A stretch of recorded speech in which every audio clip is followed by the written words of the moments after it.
Hello friends, welcome back to the channel. आज के इस वीडियो में हम बात करने वाले हैं ईटीएफ स्ट्रैटेजी के बारे में, जिससे आप मंथली एक इनकम जनरेट कर सकते हैं और बिना इसमें ज़्यादा मेहनत किए हुए, जैसा कि आपने थंबनेल में भी पढ़ा है। तो इस वीडियो में आपको मैं टोटल डिटेल से बताने वाला हूँ कि वो स्ट्रैटेजी क्या है और उसके बाद इसमें आपको कितना प्रॉफिट और कितना कैपिटल रिक्वायर्ड होगा।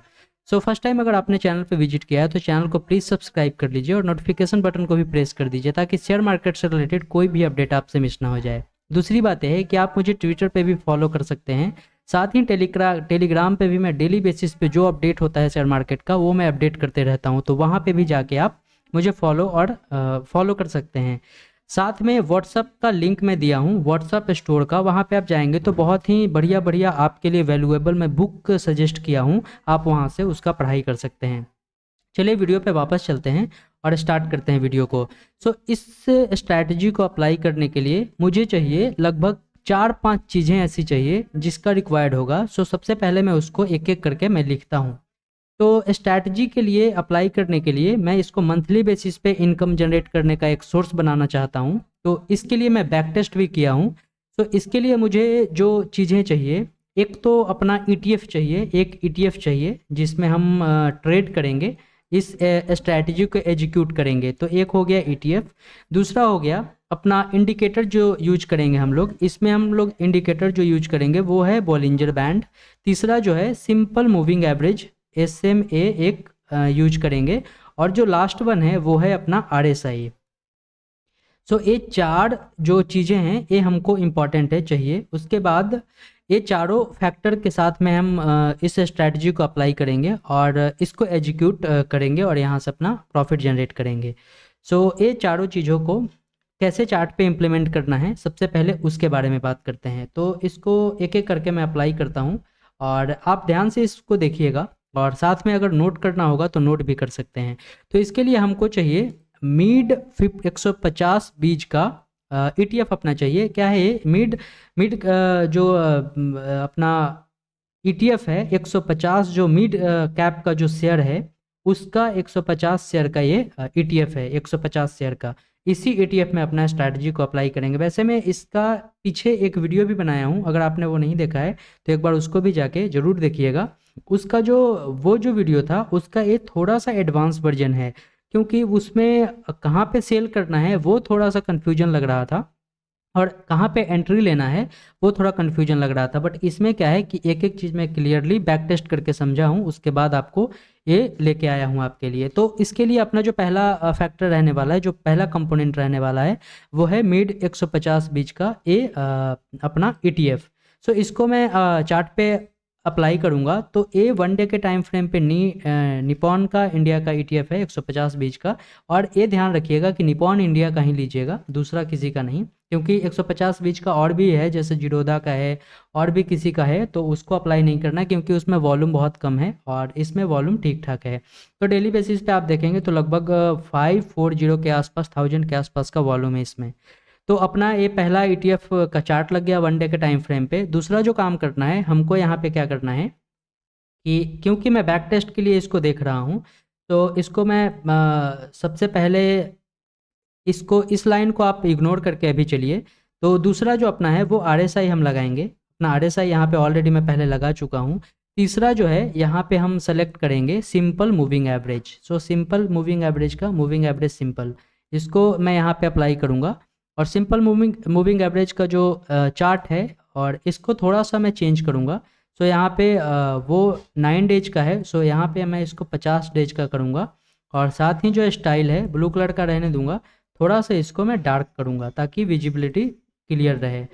ये अपना मूविंग एवरेज का चार्ट हो गया। साथ में जो यूज करेंगे थर्ड अपना बॉलिंजर बैंड। बॉलिंजर बैंड यहाँ पे लगा दिया मैंने।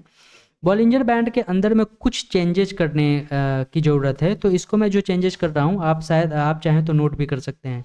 इसके सेटिंग में जाएंगे, इसके बेसिस और इसके लोअर बैकग्राउंड और लेबल और वैल्यूज इन स्ट्रेट लाइन इसको हटा देंगे और सिंपल सिर्फ अपर का जो लाइन है उसको यूज करने वाले हैं। इसको थोड़ा ग्रीन में चेंज कर देंगे ताकि विजिबिलिटी क्लियर रहे और इसको थोड़ा डार्क कर देंगे।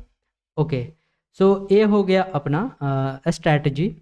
हम यहाँ पे जो जो 4 चीज़ें मुझे ज़रूरत था उसको मैं यूज कर लिया। एक तो अपना ETF का चार्ट चाहिए, दूसरा जो अपना 50 डेज का मूविंग एवरेज चाहिए जो कि ए हो गया 50 डेज का मूविंग एवरेज, और ए अपना बॉलिंजर बैंड हो गया, तीसरा जो है वो RSI हो गया।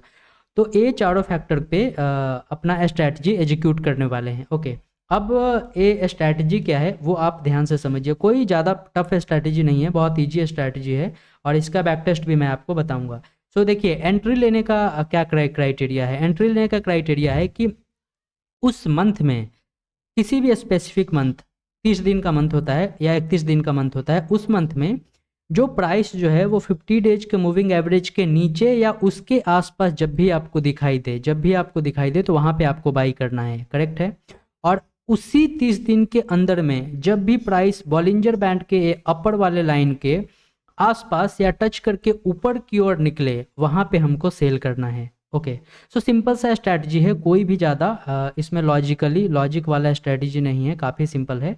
और इसमें जो चीज़ें हमको ध्यान देने की ज़रूरत है वो ये है कि जब भी ये प्राइस जो है वो 50 डेज मूविंग एवरेज के नीचे रहेगा, साथ में ही जो अपना RSI का जो लेवल है वो भी अप्रॉक्स 45 के, जो 45 का ये जो लाइन आपको दिख रहा है, ये जो डॉटेड लाइन आपको दिख रहा है, 45 के आसपास या फिर 45 के आप ऐसा पकड़ के चलिए कि 40 से लेके 50 के बीच में RSI का लेवल रहना चाहिए। सो जैसे ही अगर उसके लेवल के आसपास आपको दिखाई देता है RSI का लेवल, और साथ ही आपको यहाँ पे 50 डेज के मूविंग एवरेज के नीचे आपको प्राइस दिखाई देता है, तो यहाँ से आपको बाई करके चलना है। और सेल करने का जो क्राइटेरिया है वो यही है कि बॉलिंजर बैंड के उस लाइन के टच करके ऊपर की ओर अगर निकलता है प्राइस, तो वहाँ पे हमको सेल करना है। अब ये तो हो गया बाई और सेल कैसे करना है, इसके बारे में बात हो गया। अब इसको थोड़ा बैक टेस्ट करते हैं कि क्या ये सही में काम कर रहा है या नहीं।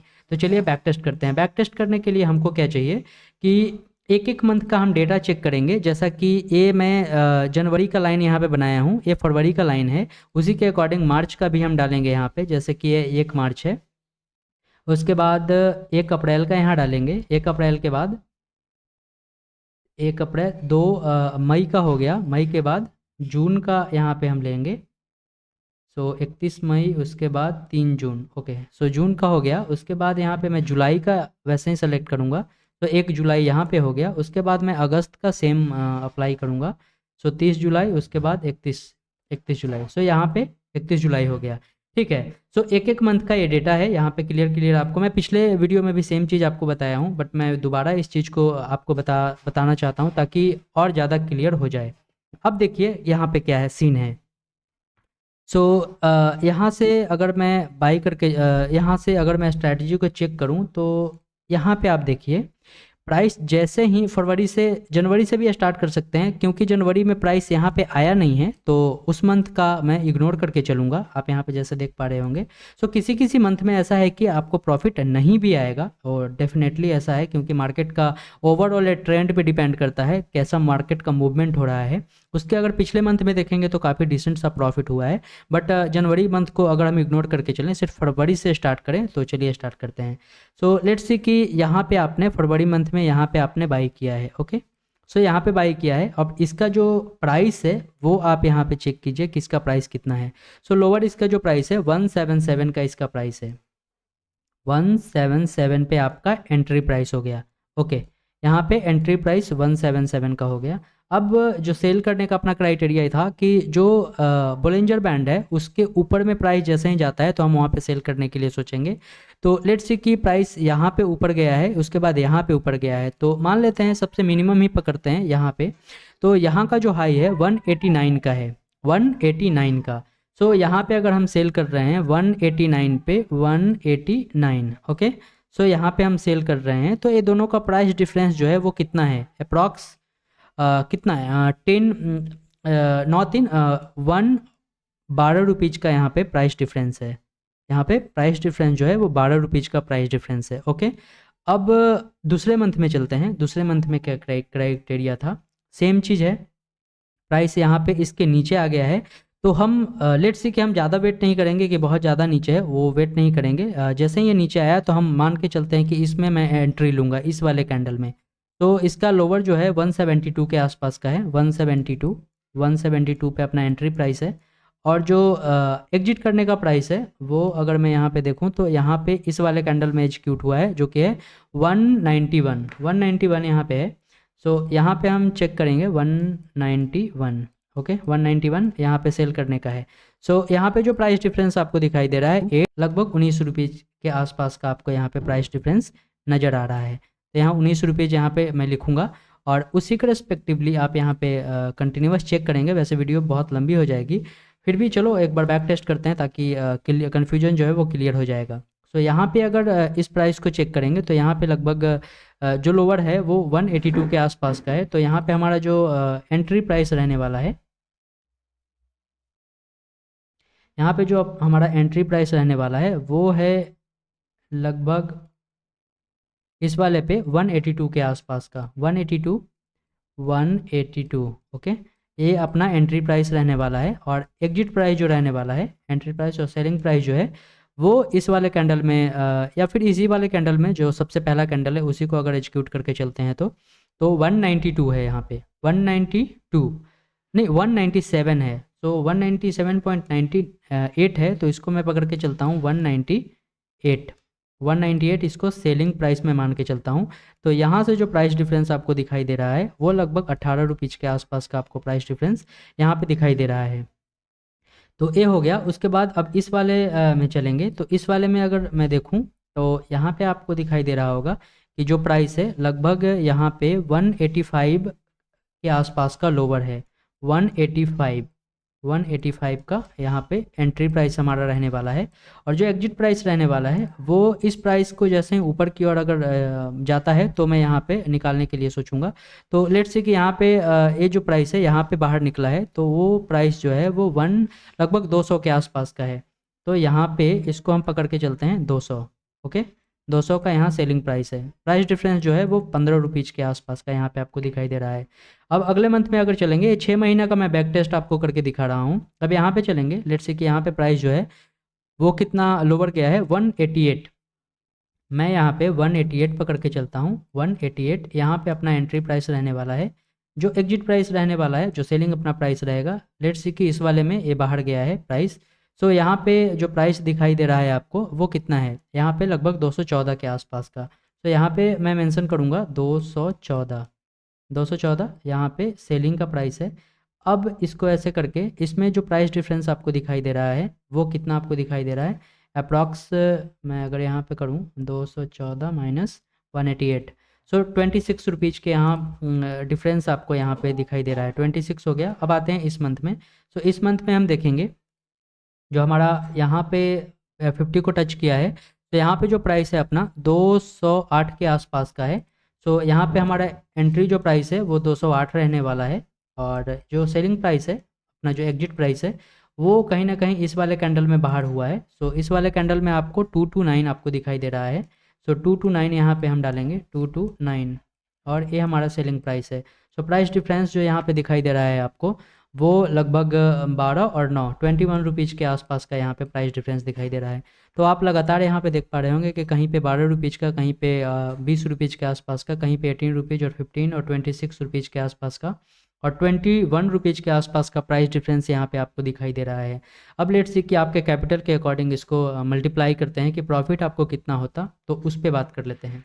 वैसे तो आप जितना कैपिटल लगाएंगे उस पर उतना ही आपको प्रॉफिट होगा, बट एक सर्टेन अमाउंट लेके सोचते हैं कि कितना प्रॉफिट हो सकता है। सो लेट्स सी कि आपके पास 1 लाख का कैपिटल है, 1 लाख का कैपिटल है।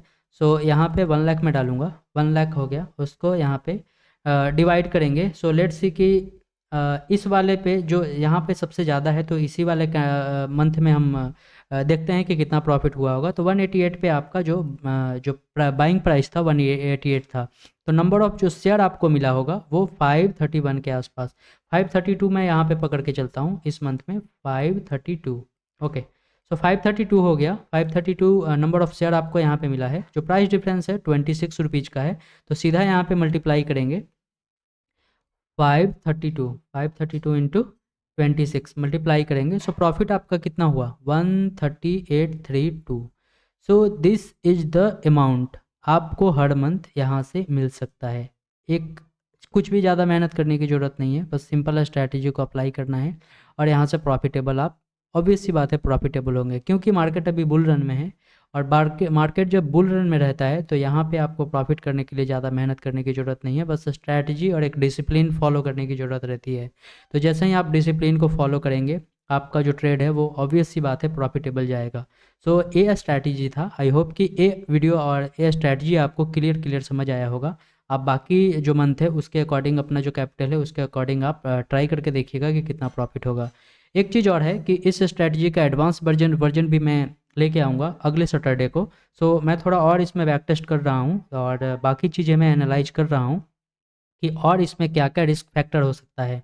उसके बाद इसका एडवांस वर्जन और मैं क्लियरली तरीके से आप लोगों के साथ साझा करूँगा। तो ये वीडियो था। आई होप कि ये वीडियो आपको समझ आया होगा। वीडियो समझ आया होगा तो वीडियो को लाइक कीजिएगा और चैनल को प्लीज़ सब्सक्राइब कीजिएगा। Thank you.